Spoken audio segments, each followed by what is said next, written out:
Hypersonic missile पाकच्या चिंधड्या उडवणार। आत्मनिर्भर भारत उडवणार पाकची झोप। एका टप्प्यात चीन पाकचा कार्यक्रम होणार।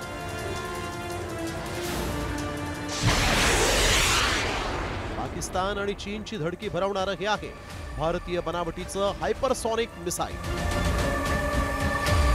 DRDOनं विकसित केलेल्या या मिसाईलची लवकरच चाचणी होणार आहे। एक क्षेपणास्त्र लष्कराच्या शिरपेचात मानाचा तुरा खोवणार असल्याचं म्हटलं जात आहे। मात्र या हायपरसॉनिक मिसाईलची वैशिष्ट्ये काय आहेत पाहूया। ध्वनीपेक्षा 5 पट वेगानं उड्डाण घेणार। 24,000 किलोमीटर प्रति तास वेगानं लक्ष्यभेद करणार। हवेतच दिशा बदलण्याची क्षमता। हवाई संरक्षण यंत्रणेला चकमा देणार। एकीकडे भारत पाकिस्तान तणाव निर्माण झाला। त्यात भारताच्या स्वदेशी बनावटीच्या शस्त्रांपुढे पाकिस्तान आणि चीनी मिसाईल तसंच फायटर जेटनं नांग्या टाकल्या। पाहुयात DRDO कसं शस्त्रसज्ज आहे।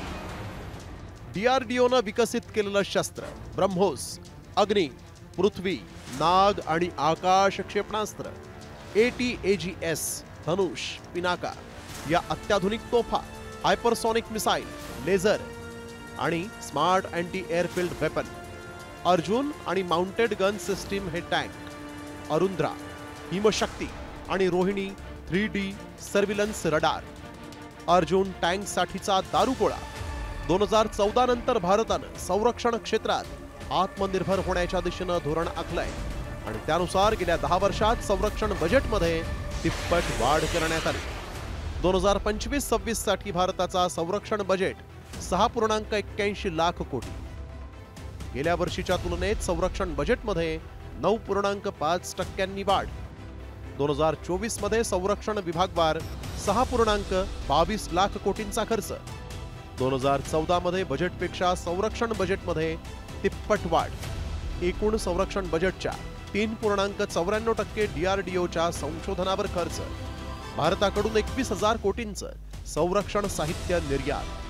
भारतानं क्षेपणास्त्र, तोफा, विमानं, ड्रोन्स आणि पाणबुडी विरोधी तंत्रज्ञान यांसारख्या क्षेत्रात आत्मनिर्भर बनण्यासाठी Bharat dynamic limited, Bharat electronics limited, Tata advance system limited, Bharat forge limited, Larsen and टुर्बो, अदानी डिफेन्स अँड एरोस्पेस आणि कारोल झिरकालाइट लिमिटेड या कंपन्यांसोबत करार केलेले आहेत। त्यामुळे शस्त्रास्त्र निर्मितीत भारत 65% आत्मनिर्भर झालाय। भारत, रशिया, अमेरिका आणि इतर प्रगत देशांकडे क्रिटिकल टेक्नॉलॉजी जी आहे त्या टेक्नॉलॉजी इम्पोर्ट करण्याचा आपल्याला त्या ठिकाणी सर्वात महत्त्वाचं चॅलेंज आहे।